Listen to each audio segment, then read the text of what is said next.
앤드류 카네기 하면 딱 떠오르는 게 있죠? 뭐 강철, 어마어마한 부, 아메리칸 드림의 상징 이런 거요. 근데 말이죠.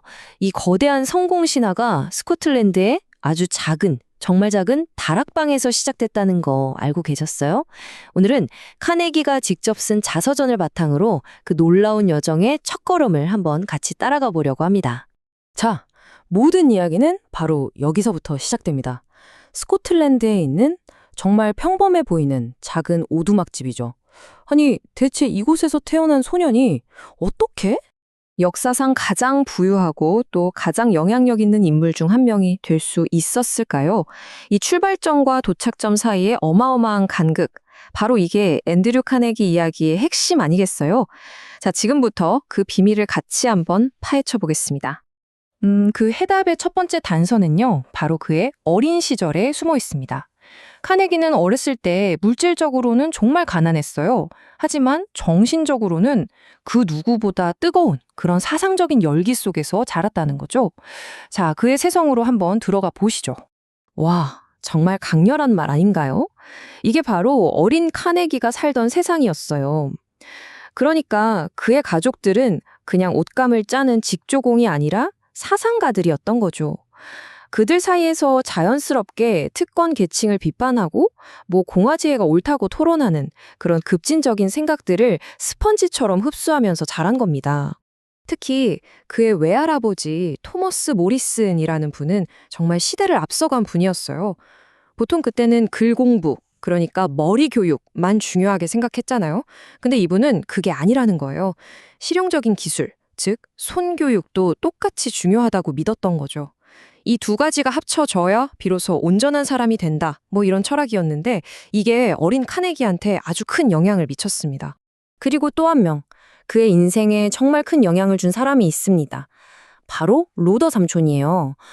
이 삼촌이 어린 카네기를 앉혀놓고 스코틀랜드의 영웅 이야기, 막 로버트 번스의 시, 또 영광스러운 역사 이야기를 들려주면서 상상력을 마구마구 피워준 거죠.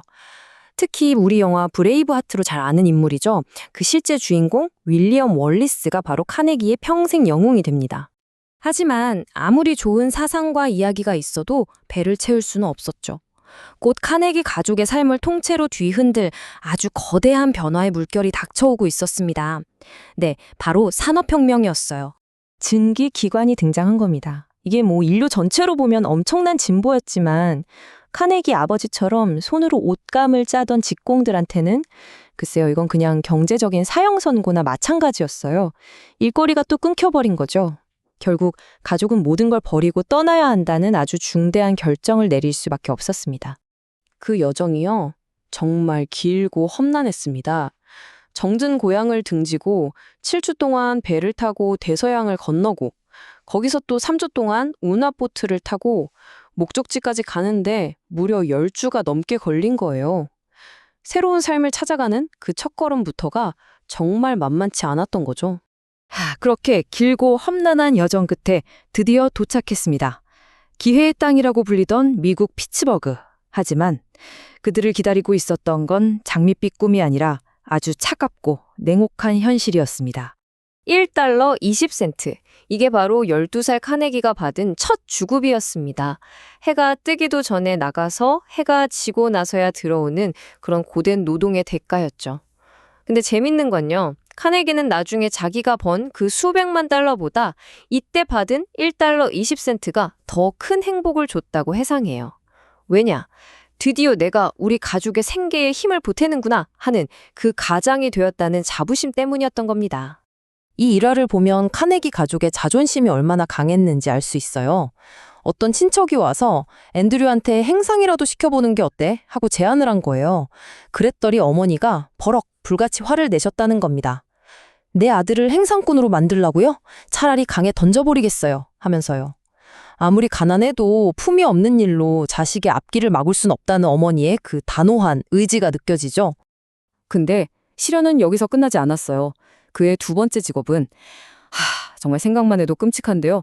기름 냄새가 진동하는 캄캄한 지하실에서 혼자 증기 엔진을 돌리는 일이었어요. 밤마다 혹시 저 보일러가 터지는 건 아닐까 하는 공포에 시달렸다고 합니다. 그런데도 어린 카네기는 단 한 번도 불평하지 않고 묵묵히 그 시간을 견뎌냈습니다.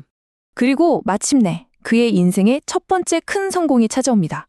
바로 전신 배달원으로 취직하게 된 건데요. 월급이 무려 13달러 50센트로 껑충 뛰었어요. 카네기는 나중에 이때를 회상하면서 마치 지상 천국을 맛본 것 같았다고 말합니다. 이 승진이야말로 그가 이제 정말 우리 가족의 든든한 가장이 되었구나 하는 확실한 증표였던 거죠. 자, 이렇게 고된 노동 속에서도 카네기는 늘 기회를 찾고 있었어요. 그리고 드디어 그의 인생을 완전히 송두리째 바꿔놓을 아주 운명적인 만남이 그를 찾아옵니다. 한번 상상해 보세요. 당시 그의 삶이 어땠을까요?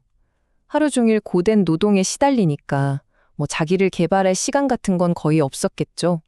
말 그대로 고된 노동의 감옥에 갇혀 있는 거나 마찬가지였습니다.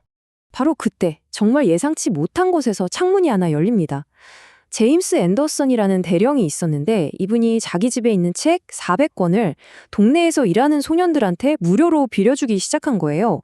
바로 이 작은 개인 서재가 카네기에게는 완전히 새로운 세상으로 통하는 문이 되어 주었습니다. 카네기는 이 한 번의 관대한 행동이 자기 인생에 얼마나 큰 영향을 미쳤는지 이렇게 말했습니다. 정말 이분 덕분에 문학에 눈을 떴고 그건 수백만 달러와도 바꿀 수 없는 가치라고요. 그는 책을 통해서 그야말로 지식의 빛이 자기한테 쏟아져 들어오는 걸 느꼈다고 해요.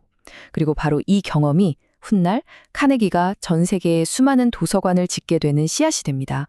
자, 이렇게 책을 통해서 새로운 세상을 만난 카네기, 이제는 그 지식을 현실에서 써먹을 수 있는 강력한 무기를 손에 쥐게 됩니다. 당시 번개의 언어라고 불렸던 최신 기술, 바로 전신이었죠. 카네기는 그냥 시키는 일만 아는 배달원이 아니었어요. 스스로 기회를 만들어냈죠. 보세요. 다른 직원들보다 먼저 출근해서 몰래 기계를 두드려 보면서 연습했고요.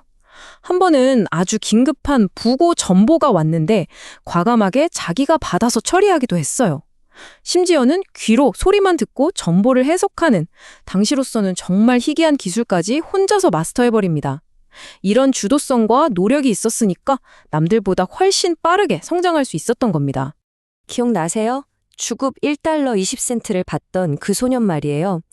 이제 어엿한 전문가로 인정받게 된 겁니다. 월급이 25달러로 올랐다는 건 매일 1달러씩 번다는 뜻이었어요.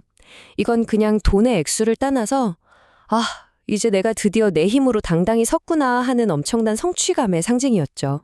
앤더슨 대령의 그 낡은 책 400권. 그게 바로 카네기에게는 세상을 바꿀 수 있는 보물이었던 셈입니다. 그는 그 안에서 지식을 얻었고 또 기회를 발견했죠. 자, 그렇다면 지금 이 이야기를 듣고 계신 여러분의 인생을 바꿀 보물은 과연 어디에 숨어 있을까요?